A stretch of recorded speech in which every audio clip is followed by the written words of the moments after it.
I'm not nice. You're nicer than me. I have more cats to herd than you do. What's that? I have more cats to herd than you do. There's that.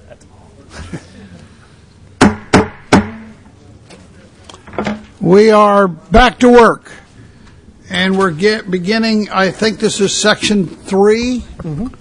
What would it take to transition to a high-quality school funding formula? So as the door closes, you're back on. Great. So, Mr. Chairman. Yes, sir. Who did you? Over here. Okay. Before you proceed, I just found out today is Representative Marvin Lucas's birthday, and I want to, and I'm sure all of us do, I can't imagine how thrilled you are to be here on your birthday. Happy birthday, Representative Lucas. Thank you. Yes, sir. Thank you, Mr. Chair. And I was enticed to come by Representative Donnie Lambert because this is his anniversary. Oh, my goodness. Big day in Raleigh. What are you doing in Raleigh on your big days? Yeah, that's right. It's not over yet. That's right. Don't forget about those flowers on your way home there, Representative Lambert. Mr. Giver, you are back on. okay, great. So what we found over the years in states is about once every 20 to 25 years, states go back and overhaul their school funding system, adopt a brand new system. Doesn't mean that if your system is older than that it necessarily has an expiration date. Simply means this seems to be the national trend. The oldest system that's out there and still in place is in Nevada. They have a system dating back to 1967. And some states, while the national average is once every 20 to 25 years, have adopted brand new systems once every couple of years. So in the past 10 years or so, Ohio has adopted 3 different systems for funding schools. Some has to do with politics, some have to do with decisions that are made, at the state level on changing the way that they educate their children. I want to talk about the states that have made these changes since 2000. And give you just an idea about who some of these states are and how they went about it. So in Arkansas, they lost a lawsuit to their school districts and were mandated to increase funding. So they decided at that time that they would change the way they distribute funds to school districts. They had a system that looked much more like yours back in 2001. And so they created a system that provides some flexibility to schools, but also put some mandates on that they felt if we're coming and stepping forward as a state with additional funding under this litigation, we're going to have some additional requirements. Some of that had to do with student performance, and as I said, they give you flexibility in how you spend money unless you're not performing as well as you should, and then they start putting restrictions on.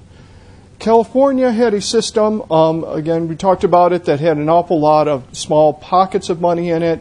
The governor originally cleaned that up in around 2010 and then went back and said, we need additional funding for our education system, but I'm only going to do that if we adopt a brand new funding system. And the funding system is going to make sure that there is equal spending or relatively equal spending within schools in each district. And what research has shown that in large districts, schools in poor neighborhoods tend to get less spent on them per pupil than schools in wealthier neighborhoods. And they took that in California and said, we have an awful lot of large districts, and the kids who need the money the most aren't getting it. So they moved to a system that makes sure that there is relatively equal spending within districts, and the state stepped up and provided additional funding, but then took away a lot of the other mandates. So this gets into that sort of 5th generation where they're saying, we want to track the money. We're not going to tell you how to spend it. You just need to spend it on these kids. In Kansas, it was initially they had litigation that forced them to change their funding system to something closer to a foundation formula. Then they moved away from that through the legislature. The courts then came back and ruled again this summer. And so they've moved back to something like a traditional foundation system. Maryland had an interesting change. Their system was like a foundation formula, but there was fairly unequal spending from district to district, And there was a lot of control and small pockets of money in the state. So the state said, we're going to step up, we're going to provide additional funding, but we're going to change the way that schools are funded. And what we're going to do is enter into an educational agreement with every school district in the state. They wanted some assessment, some mandate that this money be used to improve student learning. What they found is there was no one size or one measure that they could use for all their school districts.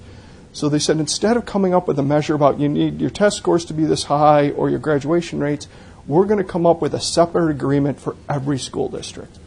And we're going to force you to say, where are you at now, where are you going to get your kids, and then we want you to tell us how you're going to get there.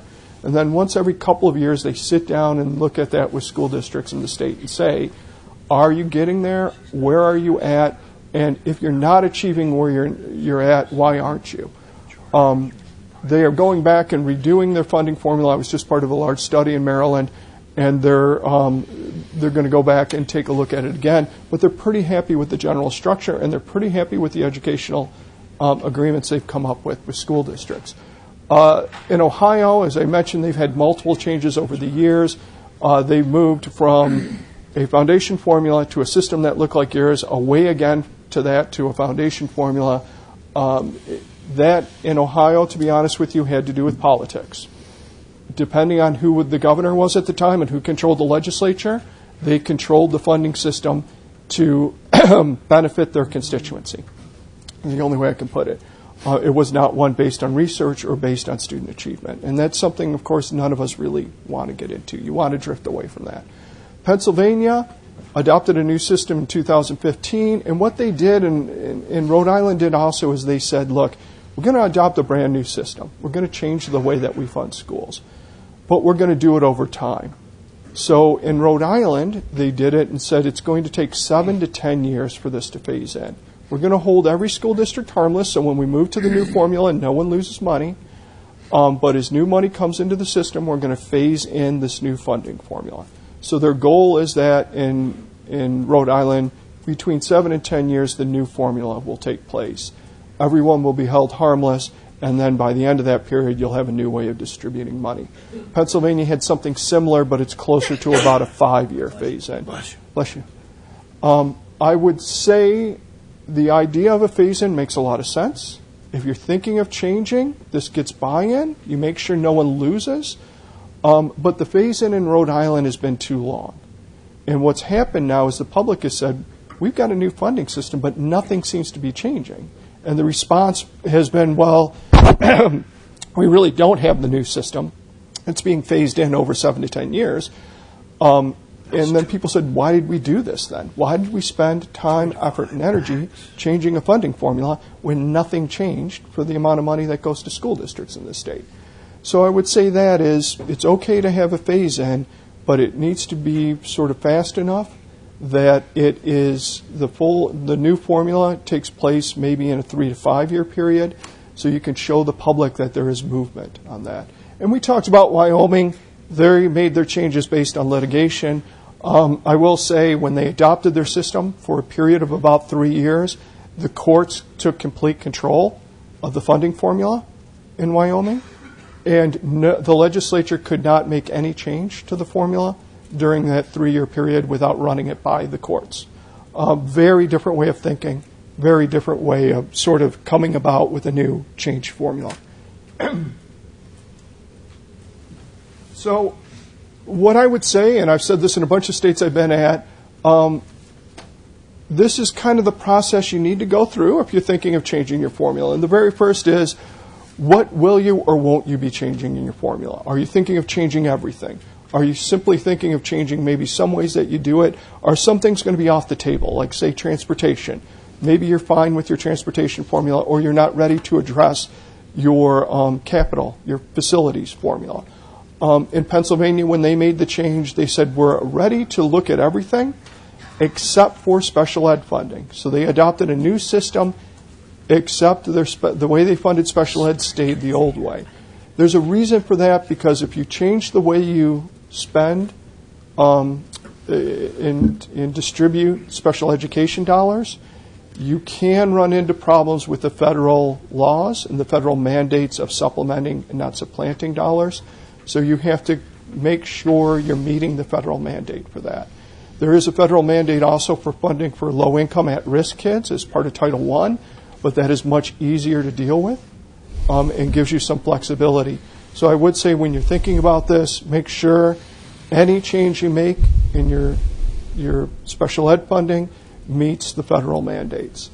Then you want to create a general outline of your formula to get people to buy in and understand where are we going and what would a new formula look like. And then you just want to kind of focus it more and more as you move down the process, put greater and greater detail in it. I would say, though, at the beginning, don't come in with a lot of details, come in with an idea. Because if you come in with the details first, then you're going to get people who push against it right away. Get people to buy into the general idea first, that you want to make a transition. Here are some of the things we'd like this new formula to do, and then work towards what the details are. And then obviously, once you have the details, you're going to have to start running numbers on those. I would do as many number runs as you can possibly do to make sure you have this right. There are some states that have changed their formula and run into unexpected consequences. One of these is some states have adopted the idea that you adjust your funding based on the cost of doing business in the state. Different parts of the state have a higher cost of doing business than other parts. Sounds great, makes a lot of sense. The problem is that tends to move money from poorer school districts towards wealthier school districts. Because where is it more expensive to do business? In wealthier areas of the state. Make sure you understand those consequences and make sure you know what those numbers look like when you're going to do it. I would say during all of these, and then eventually you're going to produce that final formula, but during all of these steps, look for public input. I think in some states they've tried to do the whole thing behind closed doors, and it just runs into problems because when it's finally shown, people panic. People think it's going to force changes on them that they're not ready for, that it's going to have all sorts of consequences on them. So the more you can bring the public in during the process, the better it's going to be and the easier it's going to be for them to accept the final formula. It's never easy. None of this is. I've never been in a state that you can do this. Probably the exception would be if you suddenly found a huge pot of money and you can make everybody winners, then everybody's going to buy in. I just don't think that you probably have an extra $1 billion available for you in the state right now for education. So if that's not the case, then knowing that this is a tough process. So there are some sort of common questions that people always have when we talk about transitioning to a new formula. The first is, will current grant programs be maintained or will they be rolled into the formula? So if you have a summer learning program or an after-school program that exists outside the formula, are you going to leave that outside or are you going to roll that in? And if you do roll it into the formula, what does that mean? Does that mean the elimination of summer school? Usually the answer is no. It means the money will be there if districts want to do summer school, but you're not going to mandate them. But it's letting people know that you might be removing some of the mandates. And some of these programs were very popular with people to begin with. Will, again, any area not be addressed? We talked about this capital, transportation, food services, and maybe some others that you're going to leave outside and say, we're just not going to touch that. The sooner you can kind of do that, I think the better. Simple thing, but a big thing, how will students be counted? In some states, they stick with their current student count process. A lot of states have been moving to a process of average daily attendance.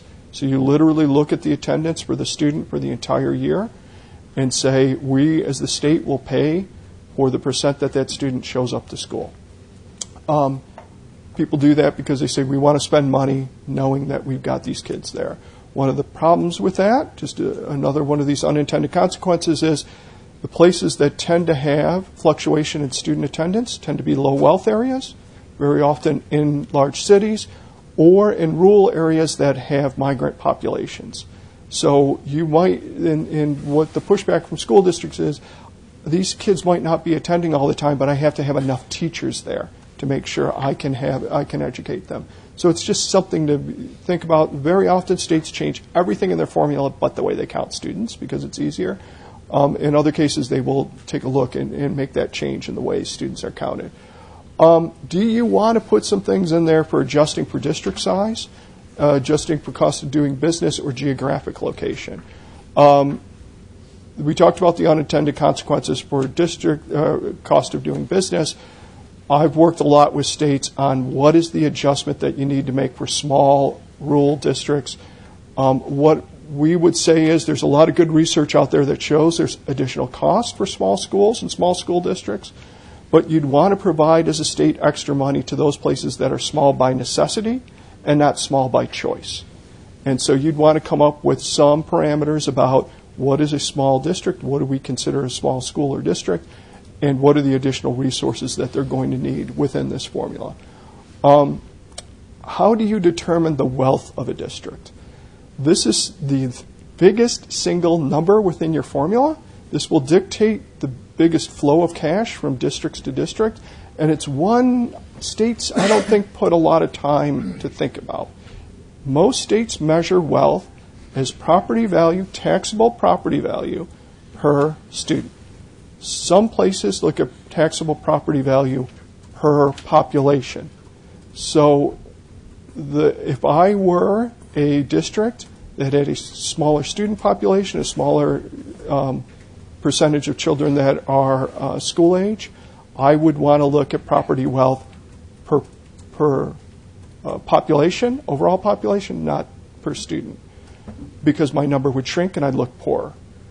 There are some that have looked at income or even average income within a district or even sales tax generated in a district. Tennessee does this. I will say that makes a lot of sense, especially in vacation areas, and we hear this from people, that we get labeled as a wealthy district because we're in a vacation area where property homes are very high, but the people who actually live here are not wealthy. So you can take income into account to kind of adjust for that. So that's just something to think about. But by changing this, even if you had something in like income, it can dramatically change the flow of dollars from the state to district to district. So thinking about that and making sure you take that into account. And these are the kind of issues that I hear from people. One of that they're nervous about transitioning from one system to another, especially a system where the state controls the funding, to one where there's greater freedom. The very first one everyone always has is the fear that it's going to produce a lower dollar amount for our schools or school district. What I would say to that is that's where hold harmless makes sense. Again, holding them harmless maybe for 3 years or so to say, don't worry, in this transition you're not going to lose any funding in the first couple of years. What some states have looked at is sort of a slowly fading out hold harmless provision. So you say, we're going to hold you completely harmless in the first 2 years. And the third year, it's going to go to about 75%. So you'd only lose 25% of the funding that you would have lost. Then we're going to go to 50%, then 25%. So it's a slow decline. One of the good things of doing that is states that have done that kind of transition, that hold harmless where you're slowly phasing it in, it's not as much a shock to the system when you move to the new formula. We've also found some states that have put temporary hold harmless provisions in for, say, 3 to 5 years and then left them in permanently. There are about 6 states that have done that because everyone's worried then that these things will be pulled, and what you end up with is a formula then that it really doesn't work well. You're giving districts that have a very large shrinking population a much higher dollar amount per kid because of that. Again, a lot of confusion about how the new system functions. That's why you want to get as much public input as you can because they're giving you input, but you're explaining to them at the same time, this is where we're going and this is what we're trying to do. And then in states like yours, the loss of mandates on things like teacher salary schedules maybe, or the number of teaching positions you're going to hire, people will get very worried about that. If you're not guaranteeing me so many teaching positions, how do I know I'm going to have that many teachers? Again, I think you can show them results in other states where when they've transitioned to these types of formulas, it hasn't resulted in lower number of teachers. It usually results in a higher number of teachers and more money going to salaries. It tends to move money away from some of that other 20%, the maintenance and operation, administrative cost, and some of those other areas. So we talked about this. What are some of the things you can do? Gradually transition to the new formula, put in the hold harmless provisions, create some minimum payments in the formula. In some cases, making sure that districts know even when the new formula gets fully phased in, there's some minimum payment that they'll be receiving. A lot of states have these. Minimum payments tend to only impact, in most states, 1 or 2 districts, but it's there just in case as sort of a absolute floor for them to hit. Allow certain programs to be maintained, certain mandates, if you feel people are just too nervous to move away from them. It happens in some states. And educate and train district staff about the new formula. I think this is something that's really important too, is especially for smaller school districts that might not have a lot of staff working in these areas, getting them, bringing them to the state capitol, educating them over a couple of period of days on what is the new formula, how does it function, how is it different than the old formula. Really important. Larger districts can usually handle this themselves because they have plenty of staff to deal with this. It's the smaller ones and the lower wealth ones that tend to struggle with this. So, thank you very much. I will read a comment from Representative Corbin regarding the issue you brought up on what are low wealth, or how determining the wealth of a district. Representative Corbin says, and I quote, "When considering wealth, we have to make average incomes the primary measure. In counties like his, that have an area like Highlands," he's out in Western Carolina, "with multi-million-dollar homes, average pay here is still well below the state average. And those taxpayers and the ones supporting the schools locally. The people that own those multi-million-dollar homes don't live there, really. They live in Atlanta or Florida. In other words, property value per student does not work well in the mountains or the coastal areas. Something that we need to keep in mind. We move to questions. I do have 1 or 2 questions that I'll take the prerogative of the chair. Is it okay if I address Sure, please do. Last statement? So this is another one of these geeky technical things that we have with funding formulas. Some states have put income into their measure of wealth with that exact issue in mind, that there are places that are high wealth but low income, and we need to address that.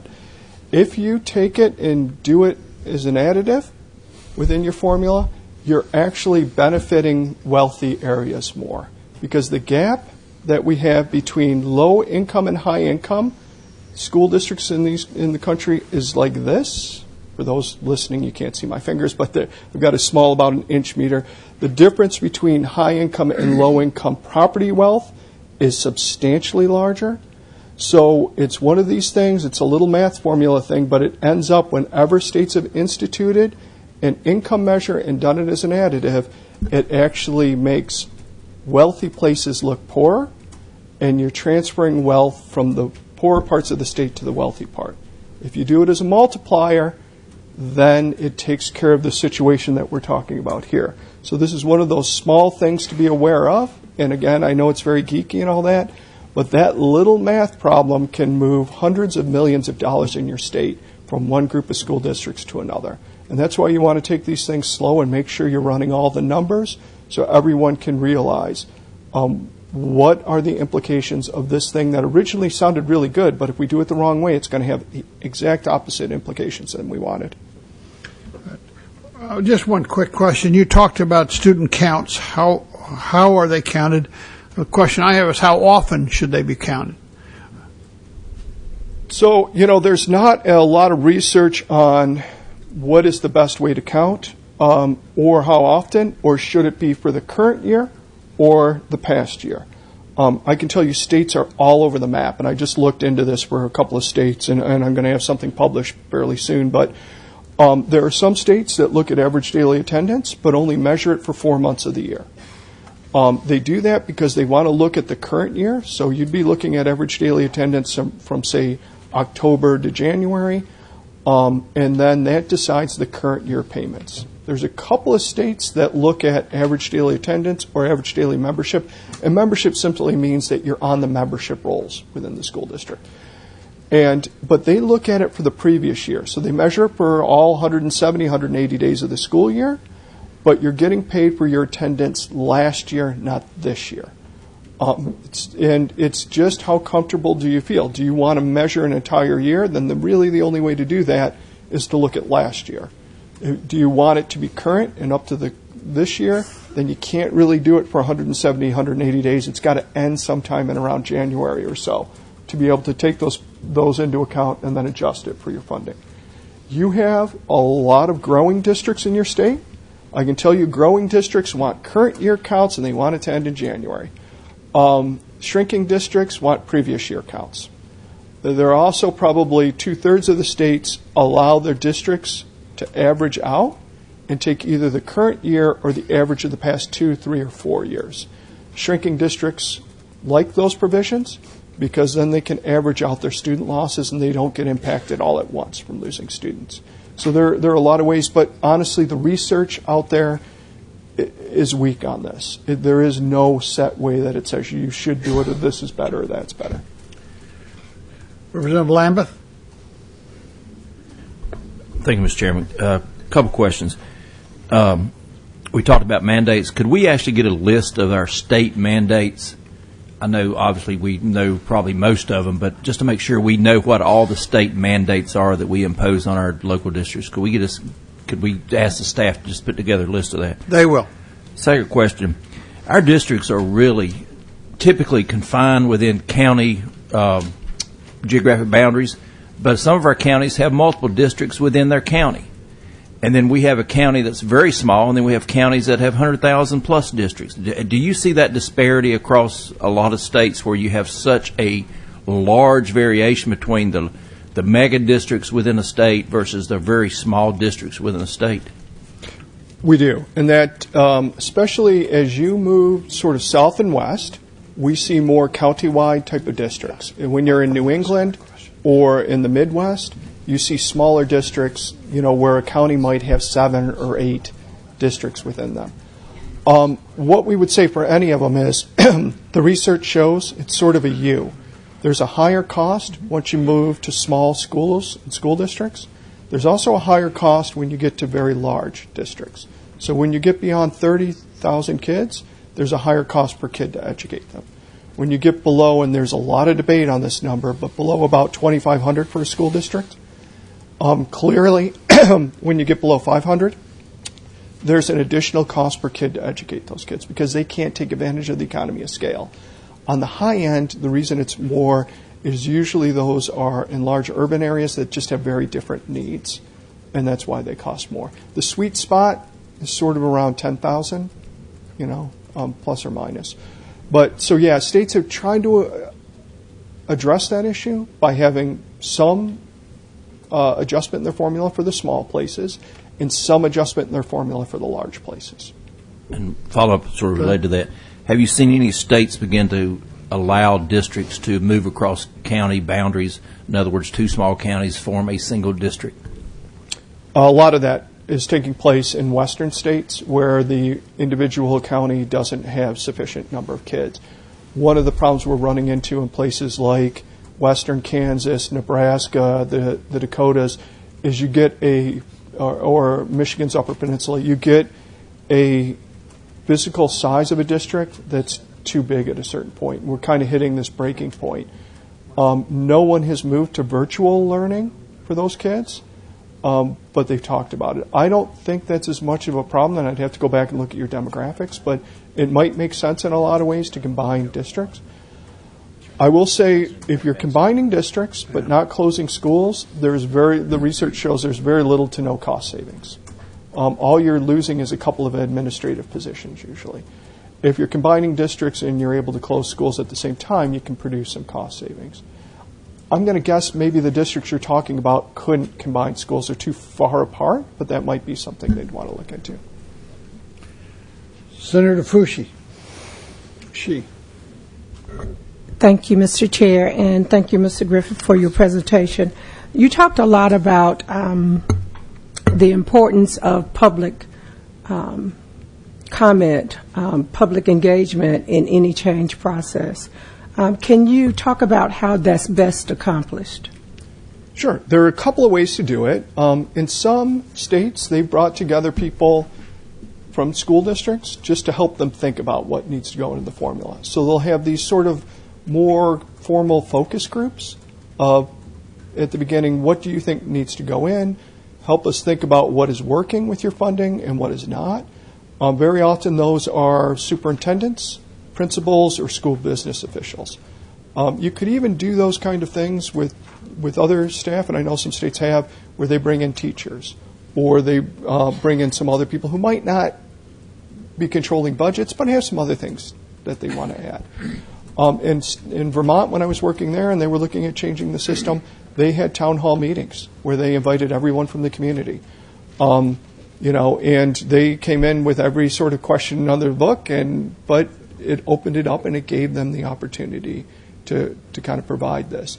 Then other states have said, we're going to start with our ideas and then we're going to present them to the public. So I worked in Maine for a while and they did this where they came up with kind of the structure of how they wanted to change funding schools. Then they brought these kind of bigger focus groups together, about 40 people in a room, all education people, and said, this is what we're thinking. Give us your input on that. What do you think we're doing right? What do you think we're doing wrong? Letting people know that this is just part of the process. You're not going to vote this up or down or something. And I think that's very important to get there. And everyone had at least one chance then to come forward and talk about what they thought was needed. I'll be honest, very often what you hear is, we need more money. They don't know the formula and they don't know all that. But you do hear a lot of good things sometimes where people talk about what you need to think about is, this is a special need we have, or if you could release us from this one change. And I just did one of these in a state fairly recently, and the biggest contention was that recruiting and retaining teachers, one of the issues was not funding, it was certification. Completely different than funding formula. And it was in Wyoming, actually. And they said, we had somebody come in, they had been a teacher for 3 years in California, they had a master's degree in education from Stanford, they were a math teacher, and they had a math degree, but we couldn't get them to be a certified teacher in our school district because the rule is you had to be a teacher for 4 years in another state, not 3, so this person couldn't get certified. We asked around, is this a problem for other people? And all these hands went up. And we found out it is a problem. If you can help recruit and retain teachers in the state, not by necessarily putting more money, but simply adjusting the certification a little bit. So sometimes you find out interesting solutions for problems, on things like that when you bring the public in. I will say it's a lot of smiling and head nodding as people tell you that you're underfunding things or you need to change, but it can be very helpful. Representative Blackwell. Thank you, Mr. Chairman. 2 questions. One, I want to follow up on a little different take on Representative Lambeth's question regarding the relative size of districts. You talked about the funding issue. Is there any research that suggests that smaller or larger districts produce better student outcomes? Or is it entirely a financial issue that we are talking about in that regard? So there's an awful lot of research on the subject. Research shows that smaller schools, and to a lesser extent smaller school districts, do a better job with kids as far as keeping them involved. They have higher graduation rates. They have a lot lower on sort of the dropout issues and some of the behavioral issues. So there was a movement for a while to try to take these sort of larger schools and make them smaller. The reason states haven't done it in school districts is the cost. So the Gates Foundation got involved for a while to work with districts to turn these large high schools into smaller ones. But even Gates money couldn't afford to do it. It's a very expensive process. So we know that it would be better for kids to go to smaller high schools.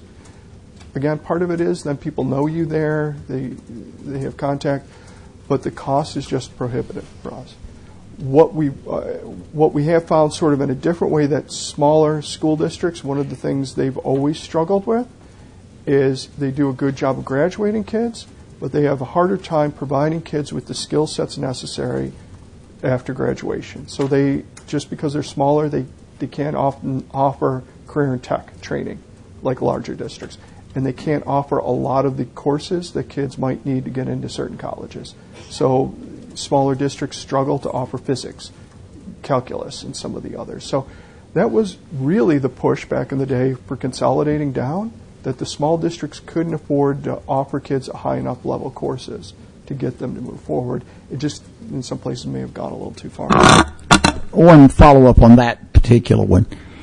If we were to isolate not preparation for career and tech or college and all, but simply, and not graduation rate, but the ability to read, for example, at a college and career level, is there any suggestion, in any research, does it support the idea that the smaller systems, the smaller schools, also do better in that regard, even though they may not have these other things that you've described?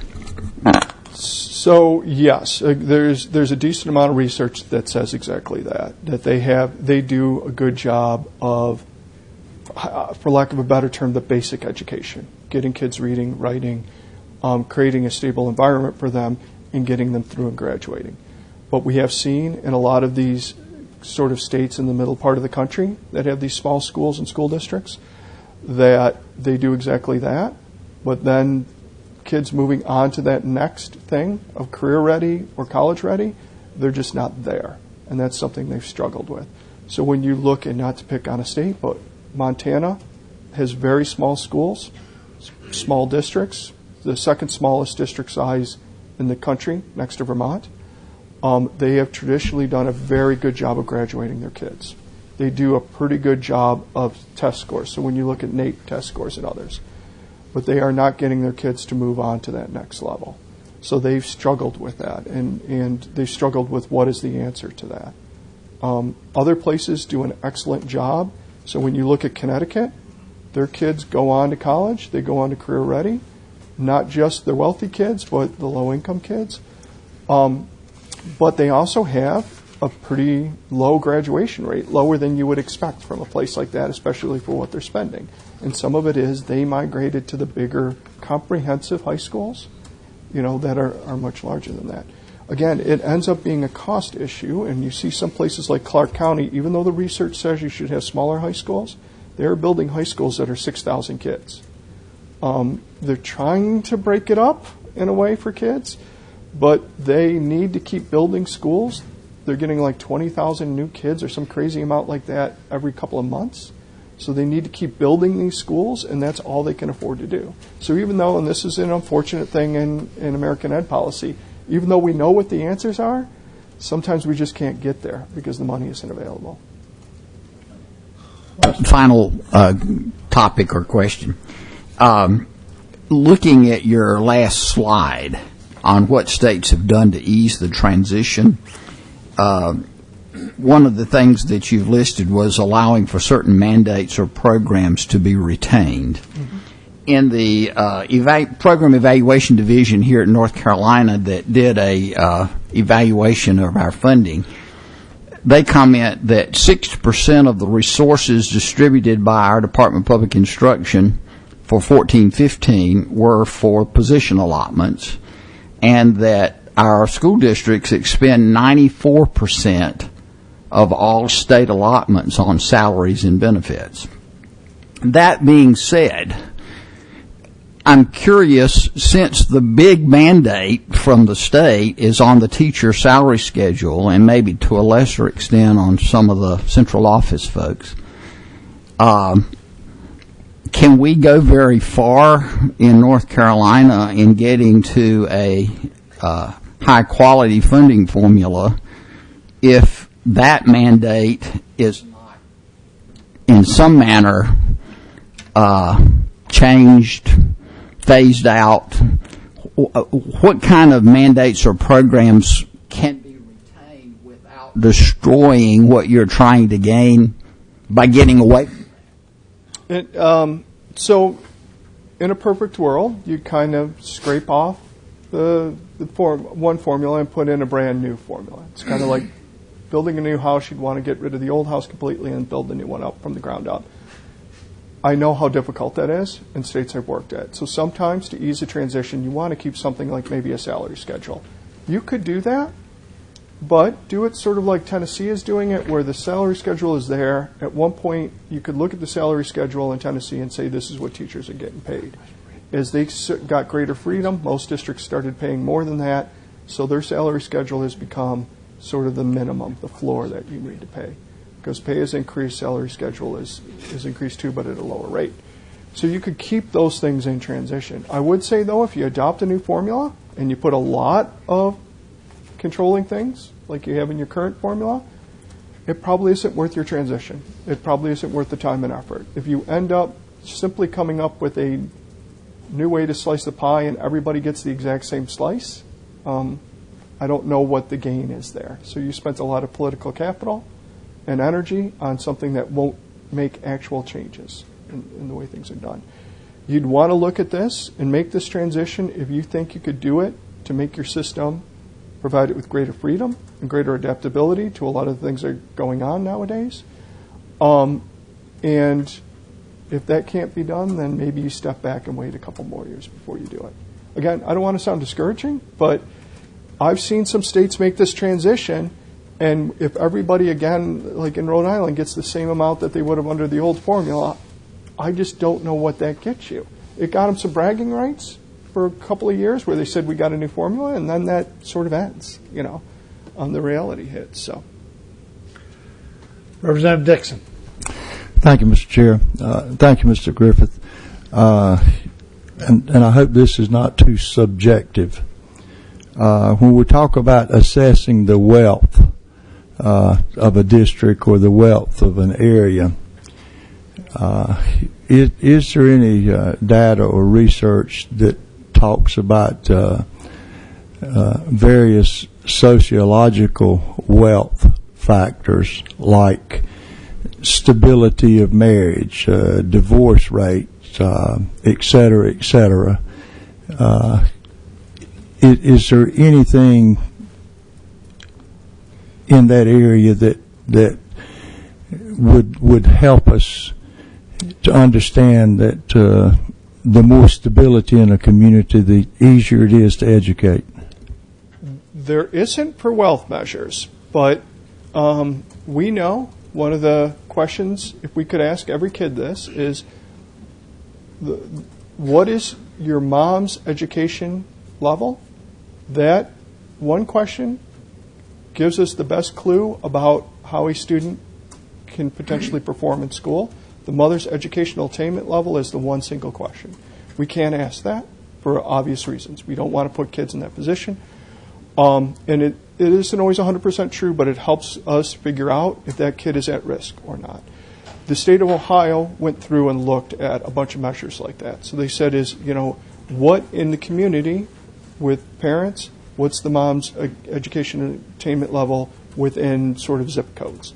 And we'll just assume that the kids coming into our school are sort of the average. What about how many of these kids come from families that are currently on TANF, or food stamps, or some sort of government aid program?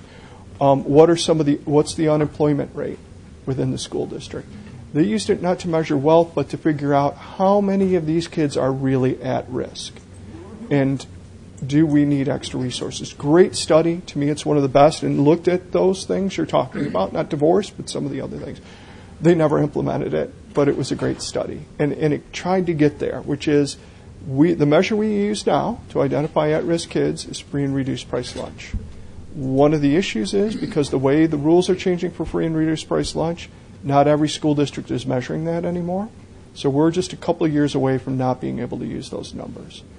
And so we've got to come up with an alternative to figure out who are these kids who are at risk. That Ohio thing was one attempt at it. Some other states have looked at some other measures. But it's something, regardless of what you talk about today and changing your formula or not, if you want to target at-risk kids, you're going to have to start moving away from free and reduced price lunch to something else.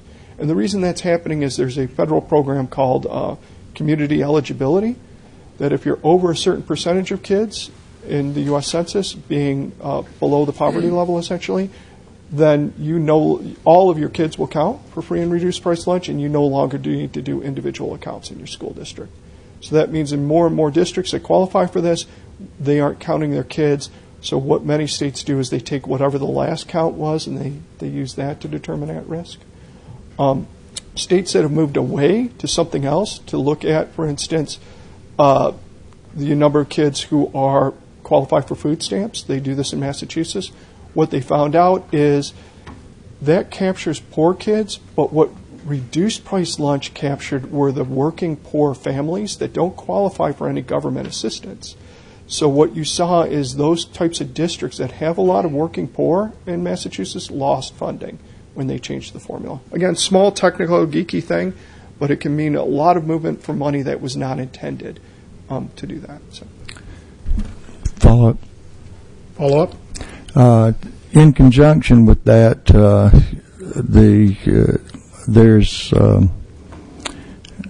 there's some talk about the stagnant pond theory, which relates to mobility.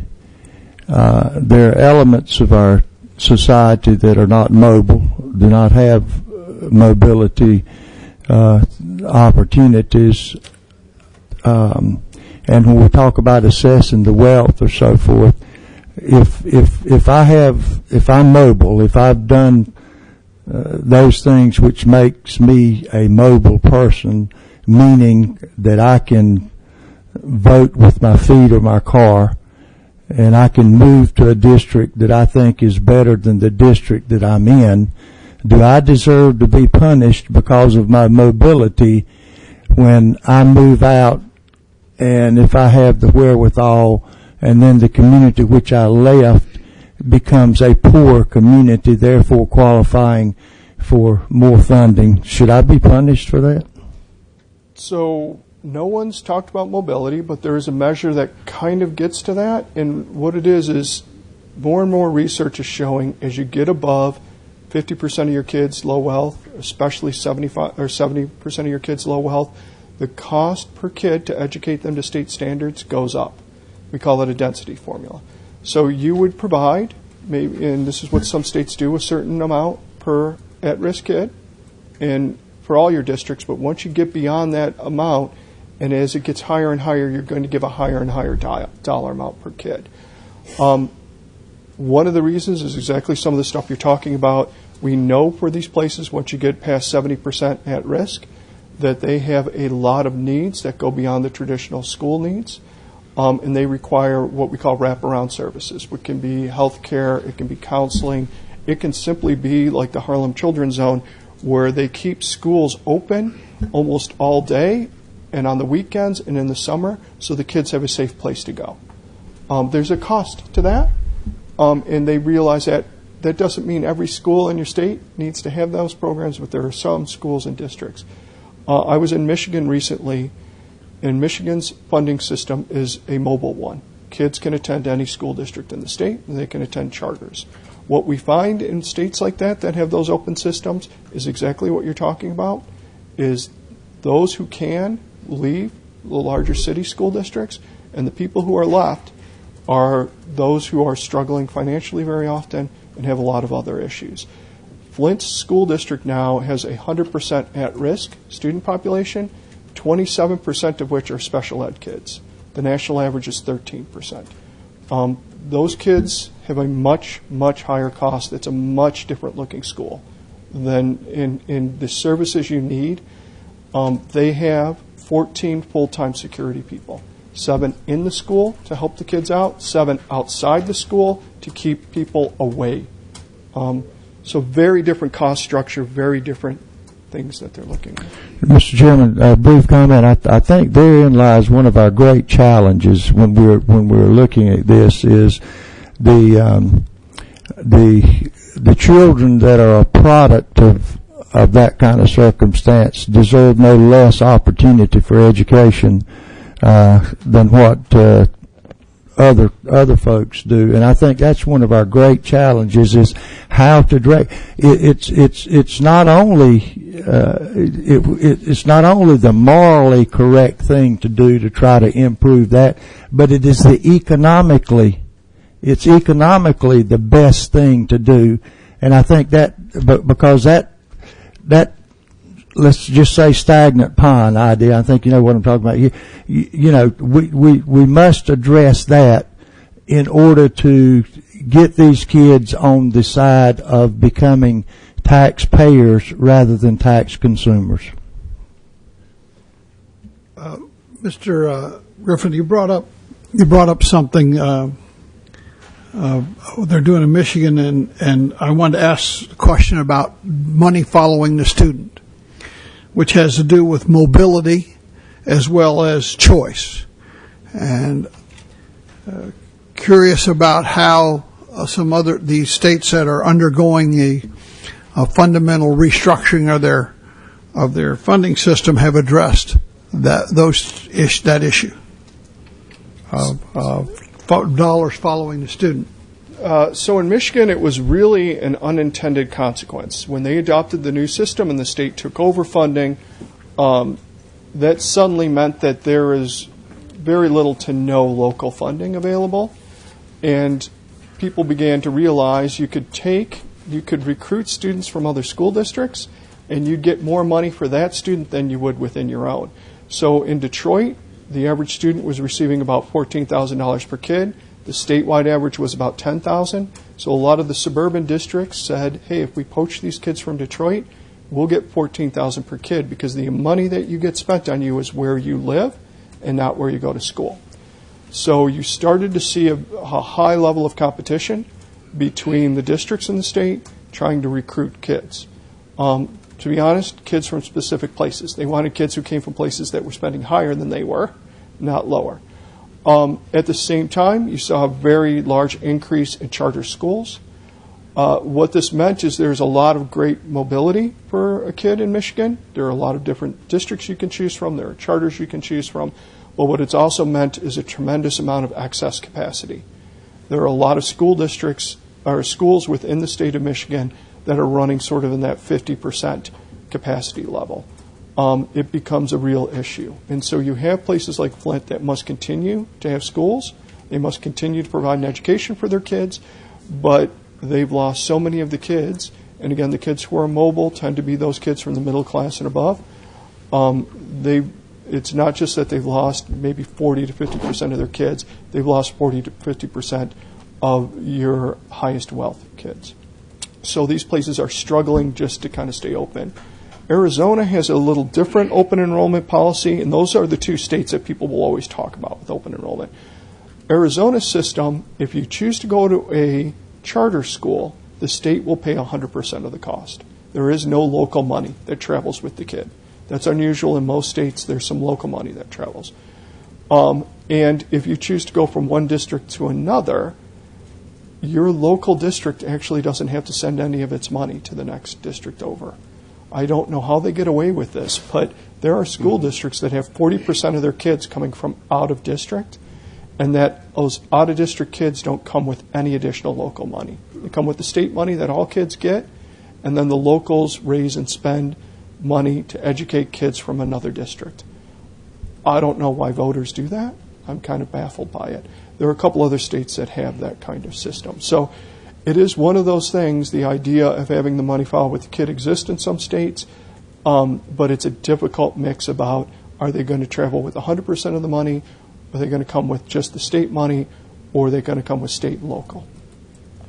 Following up on that, if I might, I also want to note about how various states are handling children with disabilities. And we know the range of disabilities and the cost, therefore, that changes, and how do they deal with that in their funding schemes? So states originally, when IDEA was first passed and every state was essentially required to put additional money into special education, they did it as a one-size-fits-all. If a student qualifies as special ed under IDEA, the federal law, then they get a certain amount. regardless of the student's disability. Then we saw states move to mild, moderate, and severe categories. And they started saying, okay, for mild, maybe we'll give an extra 15%. Moderate, we'll give an extra 50%. Severe, we'll give an extra 100% of funding per kid. Then states started moving and saying, okay, there are these kids that are beyond severe. They're extremely high-cost kids. These are kids that are $50,000 or more a year to educate. So states started coming up with pools to address that. Now the majority of states have some formula, some additional funding for these very high-cost kids. What we're seeing in states now, though, as they look more and more at it, is saying, let's not fund them on the category they're in, let's fund them on the services that they need. So in Texas, they have 14 different types of funding for special ed, and it's all based on the services you receive. Are you pulled out only 2 days a week to receive special ed, extra special ed resources? Then you might only get an extra 5% funding for that kid. Are you pulled out every day? Do you have to be in a separate classroom? Do you need a speech pathologist? Do you need an occupational therapist? The more services you receive, the higher the cost, so the more the state supplies you funding. What a lot of states did, too, in the beginning was a reimbursement plan, which is we will reimburse you for a certain percentage of your special ed cost. States have really moved away from reimbursement for multiple reasons. One, it's very paperwork intensive, and you have to prove all your expenditures for each kid. And the other is they could never afford to meet their mandate. So very often they'd say, we'll cover half the cost for your special ed kids. And they could never do it, so they'd have to prorate the amount, lower it to what they could afford, and send it to districts. And districts got more and more angry that they were counting on this sort of state-level funding. So those are just some of the things that states are doing right now. Representative Lucas. Just an observation. I appreciate that, the dialogue that's been going on and the presentation. Just wanted to throw out a little bit of a challenge as it relates to the mobility issue and with the funding following the kids. I come, prime example of my LEA, I come from a territory, an LEA, that is about 65% military. And the students are constantly coming and going. It's almost like Grand Central Station. And so that would present somewhat of a challenge in terms of money following the kids. And then another issue that complicates that is that many of the parents come back with issues pertaining to PTSD. And they require a lot of tender loving care, if you would, or psychological problems. And so that's another issue we're probably going to have to think about when we start thinking about formulas. Particularly here in North Carolina, being such a strong military state. We have completed the presentation. I do draw your attention to Mr. Griffith's email address, which is on the back page for specific questions, but I also encourage members to share their questions and answers with other members. We can all learn from each other as much as we can learn from our presenters. Before I adjourn, I turn to my co-chair for any closing comments or questions. Seeing no other hands, comments, or questions, it is 5 minutes to 12, and we are adjourned.